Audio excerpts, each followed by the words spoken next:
Hello there and welcome to another day of landscape photography, my very first one of 2020. And I'm really excited by two things today, one of which is these new boots that I've got. They are Scarpa mountaineering boots, probably overkill for today where I'm not going to be doing any mountaineering whatsoever. The second, you've already probably figured out, is I am meeting up with Joe Cornish. Joe is one of Britain's finest ever landscape photographers. If you've not heard the name before, you've almost certainly seen his work in various publications and work he's done with the National Trust and many, many others. He's been an inspiration of mine for a very long time because he is very well known for shooting around the area that I grew up in. So his patch is now partly my patch as well. So I sort of feel very privileged that he's agreed to come and spend this day with me. So we are here hoping to capture a few nice images. The weather's not being too bad. It's nice and still, which is always good. You're not having to contend with the wind. So I think what I'll do is have a little scout around before he gets here. He knows this place much better than I do though, and then I'll go and find Joe. Yes, excited. Feeling very privileged, very happy today as well. So I would love it if you to come with me. Let's go.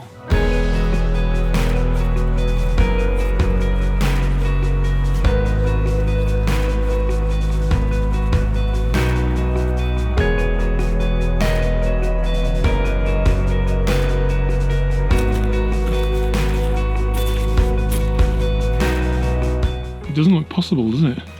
It shouldn't. It shouldn't do. And it's kind of terrifying because, in theory, at any moment, it could fall.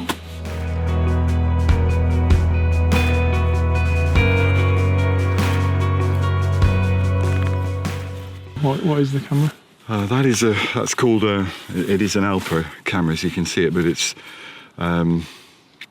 it was marketed originally as a Phase 1A camera.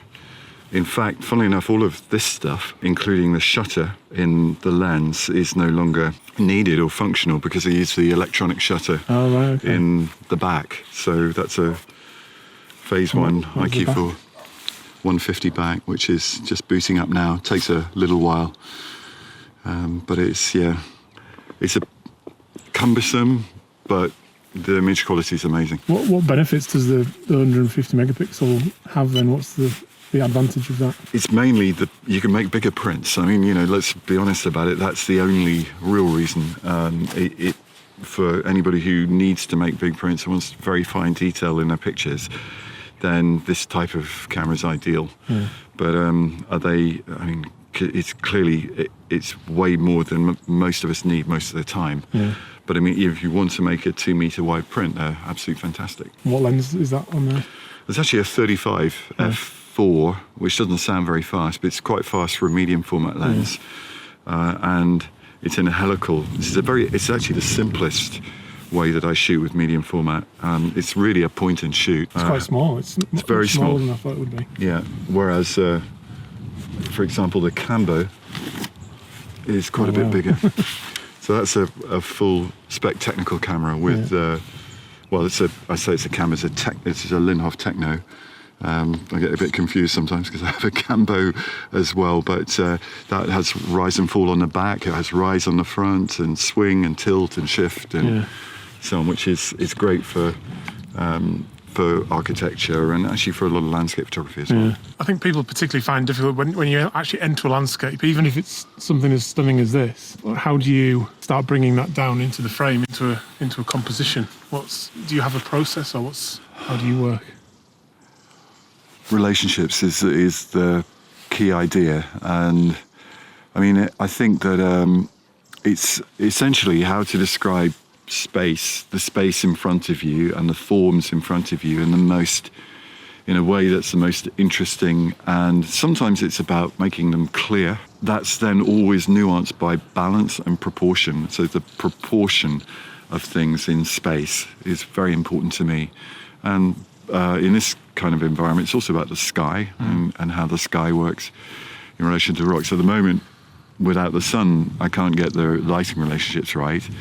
It may work if the sun does pop out, which it could do, but essentially it's these wonderful linear diagonals that are moving across the frame, bottom left, top right, and then That's balanced by that great mass of rock top left. There are some issues that are tricky, like the lichens are very dominant in the foreground, but I think that I'll be able to deal with that a little bit by darkening them down a touch in post-production. Okay.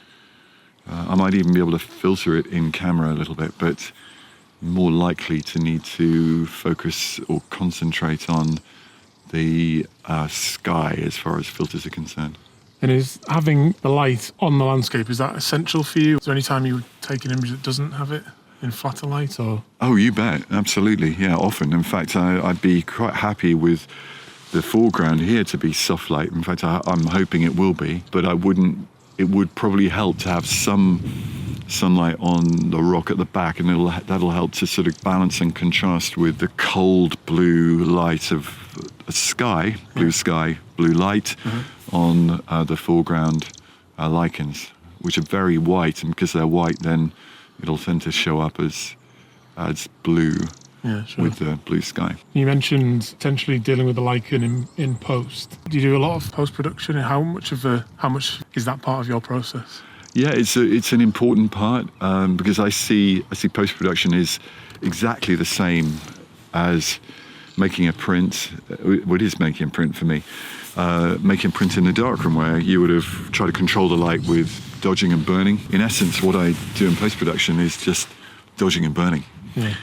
For the most part. There are, but of course you have more control than just that. So fundamentally it's luminance, it's light and dark, but then there's also texture and contrast.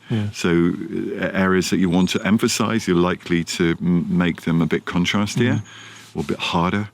Areas that you want to subdue, then you might soften them a little bit, darken. And you can use color in the same way. So as you know, increase of saturation draws attention, decrease of saturation takes tension away, or takes attention away. So it's that subtle combination of all of those different influences on the surfaces of the picture that essentially bring it to life. And I love that. I think it's a really, really creative part of photography. Yeah, it's a big contrast to how I used to work. You know, when I was shooting film, didn't have that control, so shooting color film, so there was a big emphasis on getting it right in camera. That was good, but then, you know, the absence of control meant that really the final rendering of the picture is very arbitrary. Whereas now, the digital raw file is your starting point, and the completion of the creative process is through taking control of post-production. So yeah, take a look, and you can see the bottom right-hand corner is quite bright, but you know, given that's just the camera image yeah.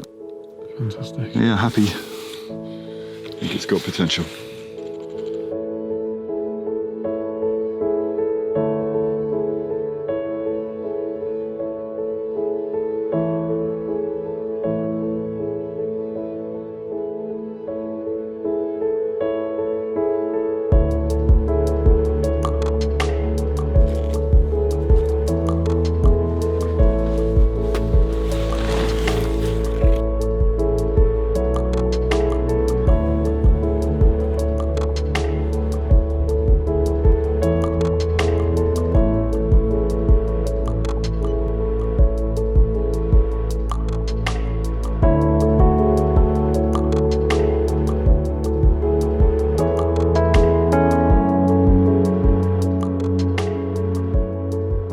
You mentioned shooting locally. That's something I'm trying to do more and more, and going out without any sort of preconceived ideas, and just because sometimes when you do that anyway, stuff happens, doesn't it? Like the conditions present themselves in a way that you've never seen before, even though you've been to that landscape 50 times before. Well, we're lucky in the UK because it literally is never the same day to day, because of the lights always changing, and the seasonal change is so spectacular here.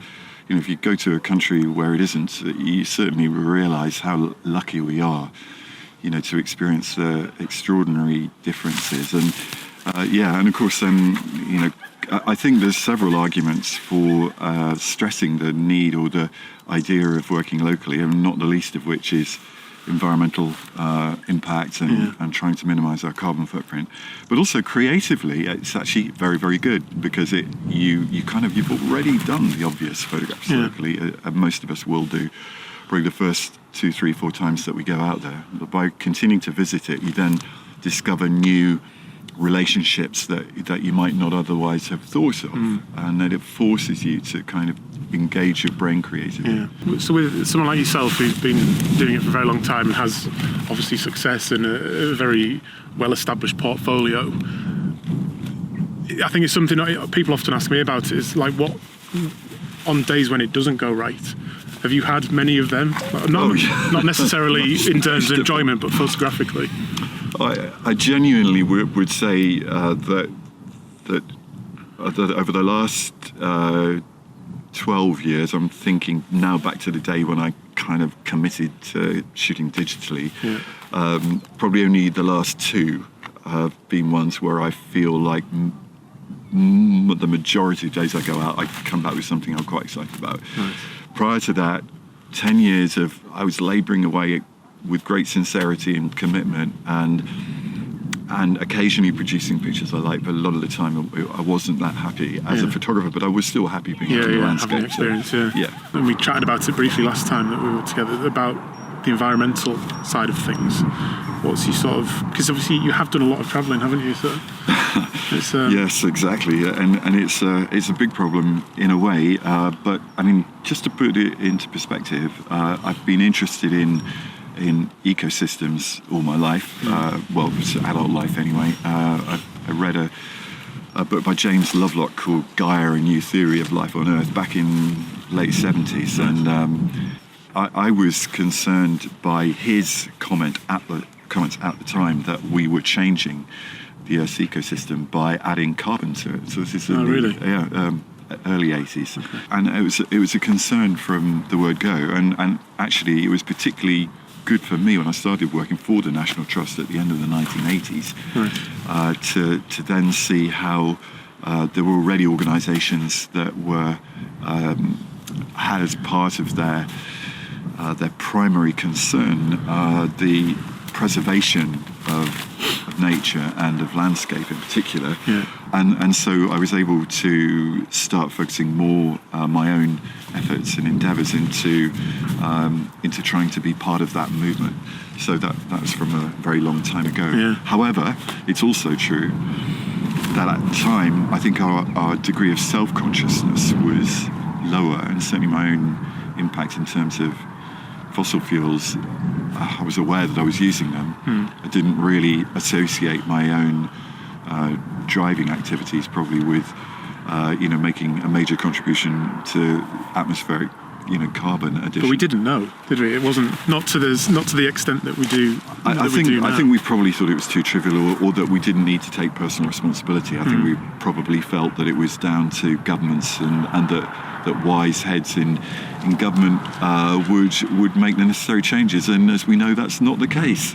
I think it's still a problem. I find it's still a problem with human nature, though, and particularly the way we manage risk, because the risk is with climate change and the environmental stuff. The risk is still not now, is it? It's like it's some way down the line. So that kind of instinctive reaction to fear that protects us, we don't have it to climate change because it's difficult to conceptualize in your mind sometimes. It's too far in the future. Yeah. What things are you interested in terms of how we're going about solving it now? Whether it's scientific or pressure on the government, or is there anything that you're sort of catching your eye or you're interested in or a part of? I think I wish I could say I was part of it. I mean, only in that at home, Jenny and I don't use the central heating any longer. So we just wear lots of clothes in the winter, and we have photovoltaics on the roof, and we also have thermal hot water panels on the roof. But I mean, we're lucky we could afford to do that. Not everyone can do that. We also grow a lot of our own food, so that's very fortunate for us, and I don't see that as virtue signalling. It's just trying to do what you can. Things like recycling should just be a habit for everyone.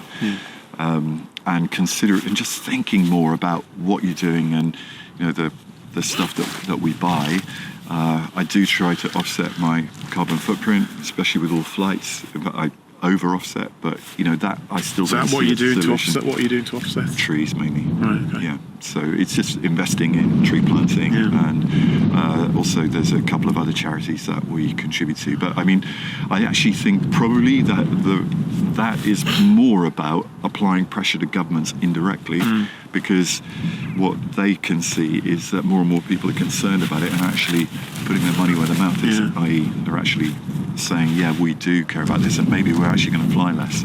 As landscape photographers particularly, I think the vast majority are people that really care about the landscape anyway.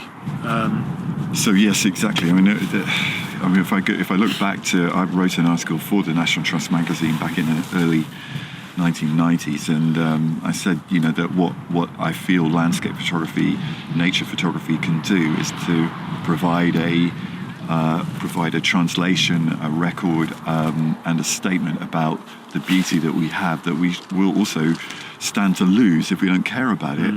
And I still feel that's an important part of our role, is to provide a kind of locus around which people can be inspired.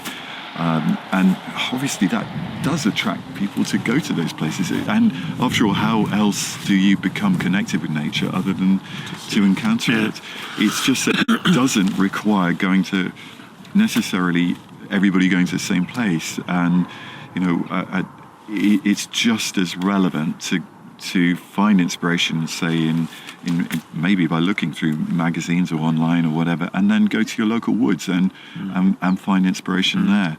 Or if you're lucky enough to live in Cumbria, that's obviously that's on your back doorstep. But most people don't.